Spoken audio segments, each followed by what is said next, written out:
Hello बच्चों, अभी हम पिछली क्लास में पढ़ रहे थे स्टेटस एंड रोल। समाज के अंदर हर व्यक्ति का एक निश्चित क्या होता है, स्टेटस। और जो उसे स्टेटस प्राप्त होता है, पद प्राप्त होता है, उसी के अनुरूप उसकी क्या रहती है, भूमिका रहती है। और समाज में पहले से ये चीज विद्यमान होती है कि इस व्यक्ति का समाज में ये पद है, उस पद के अनुसार उसको ये काम करने हैं। यदि वो व्यक्ति उसके अनुसार काम नहीं करता है तो वह अच्छा है, बुरा है, खराब है, उसे हम अलग अलग नामों से उपाधि देते हैं। अब हम ये जानेंगे कि समाजशास्त्र का अर्थ हमने जान लिया कि समाजशास्त्र किसे कहते हैं। समाजशास्त्र सामाजिक जो हमारे अंतः क्रियाएं हैं या एक व्यक्ति का दूसरे व्यक्ति के साथ जो आदान प्रदान होता है, या हम दूसरे शब्दों में कहेंगे सामाजिक जितनी भी क्रियाकलाप हैं उनका जब हम अध्ययन करते हैं तो क्या कहलाता है, समाजशास्त्र। लेकिन हर किसी व्यक्ति के देखने का जो दृष्टिकोण होता है वो कैसा होता है, अलग अलग होता है। तो जब हम समाजशास्त्र को समझ लेते हैं कि समाजशास्त्र क्या है, समाज के अंदर कैसे होता है, समुदाय क्या है, तो अब हमारे सामने आता है कि हम पहले ये समझें, ये जानें कि समाजशास्त्रीय परिप्रेक्ष्य क्या है। एक समाजशास्त्र के विद्यार्थी होने के नाते जब हम समाज के अंदर कोई भी घटना या तथ्य घटित होते हुए देखते हैं तो हमारा सोचने का ढंग क्या होना चाहिए। जैसे आए दिन हम अखबारों में, मैगजीनों में और अन्य संचार के साधनों के माध्यम से दृश्य श्रव्य सामग्री द्वारा जो भी कुछ हम देखते हैं, सुनते हैं, ग्रहण करते हैं, तो एक समाजशास्त्र के विद्यार्थी होने के नाते हमारा कर्तव्य है या हमारा एक अधिकार है कि हम ये सोचें कि इस घटना का या इस तथ्य का हमारे समाज पर क्या प्रभाव पड़ेगा। हम ऐसा क्यों सोचें, क्योंकि हम समाजशास्त्र के विद्यार्थी हैं। तो इसीलिए आज हम जो अध्ययन करेंगे वो हम करेंगे समाजशास्त्रीय परिप्रेक्ष्य का। सामाजिक विद्वानों के द्वारा सामाजिक जीवन से संबंधित विभिन्न तथ्यों का अध्ययन किया जाता है। एक ही वस्तु का अध्ययन अलग अलग विज्ञान करते हैं या कर सकते हैं, किंतु उनके अध्ययन का दृष्टिकोण और संदर्भ परिधि भिन्न भिन्न लोगों या पृथक पृथक होंगी। प्रत्येक विद्वान के अध्ययन का अपना एक क्या होता है, दृष्टिकोण होता है।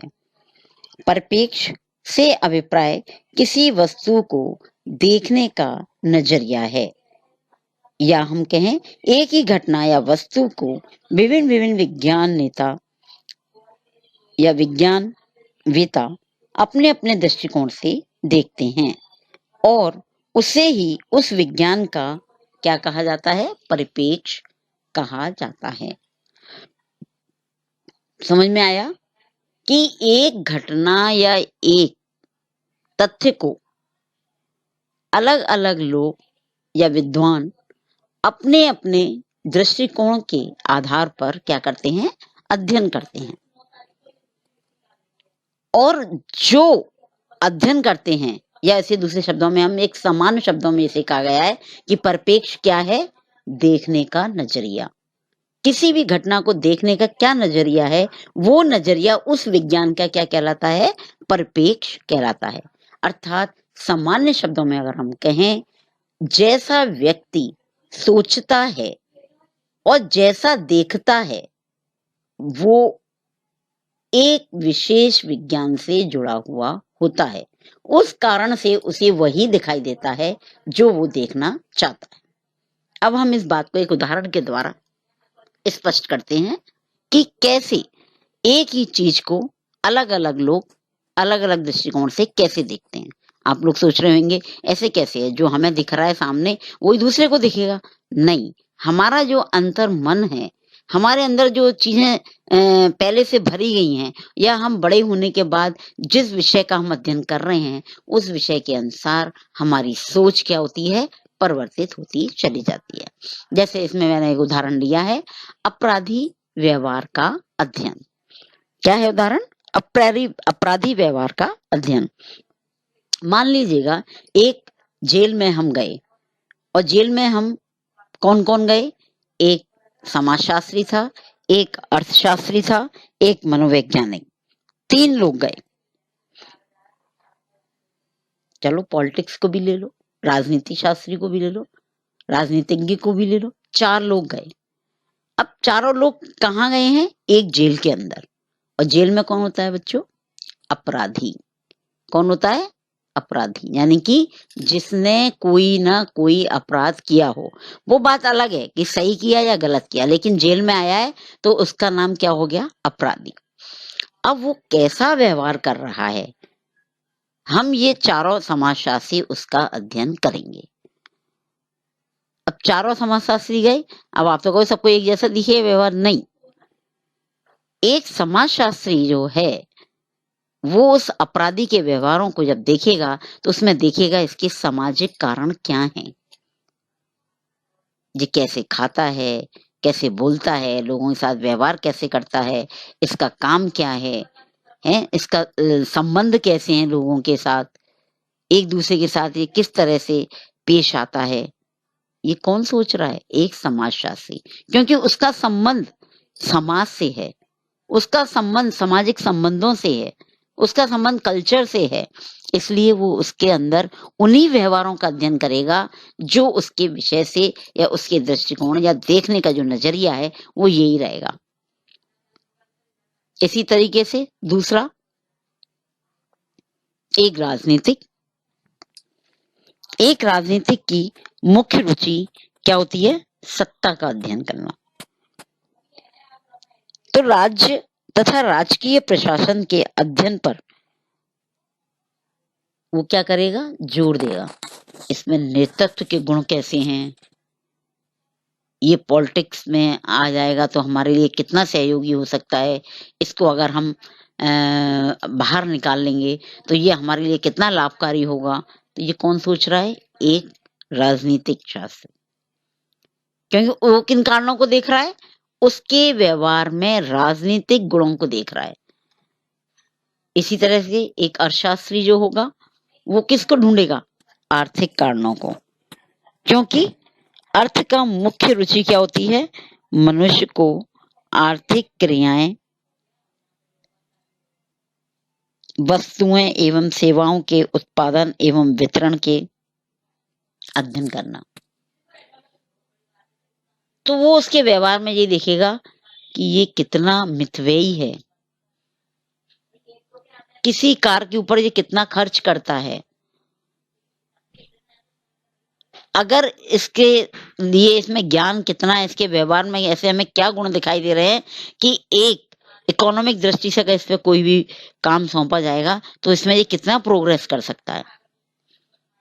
वो इकोनॉमिक्स का है या अर्थशास्त्री है, इसलिए उसके सोचने का नजरिया क्या है? आर्थिक है। और अंत में एक मनोवैज्ञानिक का संबंध किससे होता है? मन से, यानी मानसिक कारणों को वो देखेगा, उसके व्यवहार में ममता है, भावनाएं हैं या क्या है। तो इस आधार पर वो मनोवैज्ञानिक अध्ययन करेगा, उसका मानसिक कारणों को देखेगा।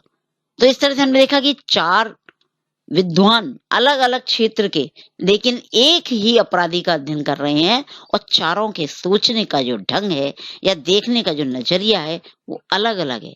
एक ही स्थान पर एक ही समय में एक ही व्यक्ति का अध्ययन कर रहे हैं, लेकिन चारों के विचार क्या हैं? अलग अलग हैं। इसी प्रकार से एक ही घटनाओं के क्रम अलग में, चाहे वो इतिहासकार हो, वो ऐतिहासिक दृष्टिकोण से उसको देखता है। कहने का तात्पर्य ये है कि हर किसी व्यक्ति के देखने का दृष्टिकोण अलग अलग होता है। अगर हम इसी चीज को एक और उदाहरण हम देते हैं कि किस तरह से क्रिकेट सब देखते हैं ना, भारत पाकिस्तान का मैच हो रहा हो, चलो भीड़ लगी होती है, चाहे टीवी पर आ रहा हो या बाहर सड़क पे खड़े हैं कहीं, सब शांत हो जाते हैं और क्रिकेट देखना शुरू कर देते हैं। मैच किसका चल रहा है? क्रिकेट का। लेकिन उसका जब बायोग्राफी बन रही होती है, तो जितने विद्वान उसमें देख रहे होते हैं, उस पे सर्च कर रहे होते हैं, उसका अध्ययन कर रहे होते हैं कि भारत और पाकिस्तान का मैच होगा, तो हर व्यक्ति के देखने का नजरिया अलग-अलग होगा। एक समाजशास्त्री जब उस मैच को अंकन किया जाता है और उस मैच का अध्ययन कर रहा होता है, तो वो ये देखता है कि भारत और पाकिस्तान के मैच होने पर हम व्यक्तियों को एक साथ कैसे ला सकते हैं, क्योंकि भारत पाकिस्तान के होने पर क्या हो जाते हैं, सब इंडिया के, और एकजुट हो जाते हैं। आपस में लोगों में संबंध कैसा है, सब लोग कितने एडजस्टमेंट के हिसाब से उसको देख रहे हैं, समाज में इसको क्या लाभ होगा, हम किन आदर्शों को प्रस्तुत कर सकते हैं, ये सारी चीजें उस मैच के अंदर एक समाजशास्त्री क्या करेगा, देखने का प्रयास करेगा। तो ये क्या हुआ, समाजशास्त्रीय परिप्रेक्ष्य। लेकिन इसी को एक अर्थशास्त्री जब देखता है, तो एक अर्थशास्त्री क्या देखेगा, अगर भारत और पाकिस्तान का मैच कराया जाए इंडिया के अंदर, तो पैसा बहुत आएगा, जो उसका ग्राउंड है वो चकाचक भरा रहेगा। 1 रुपए की टिकट हम 1000 रुपए में बेच